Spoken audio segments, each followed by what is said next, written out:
How to change the theme in Runway ML. Hi everyone, welcome back to another video from Wake&Tech.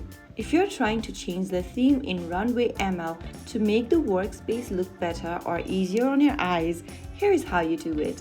First thing to do is to open up the Runway ML account on your web browser. Open a web browser on your device and make sure to type in app.runwayml.com in the search bar and search. Make sure that you're also logged into your account. And once logged in, go to the upper left corner and tap the menu button. In the expanded menu, tap on your name at the bottom, and in the expanded pop-up, click on Theme. Now, you can select between dark and light theme in the pop-up. To switch to dark mode, tap on dark.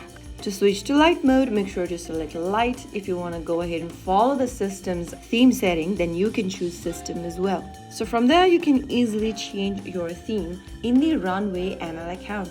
Now you can enjoy a workspace that feels more comfortable and matches your style. That's how you do it. If you found the video helpful, don't forget to like, share, and subscribe to our channel. I will see you again in the next video. Stay tuned and thanks for watching.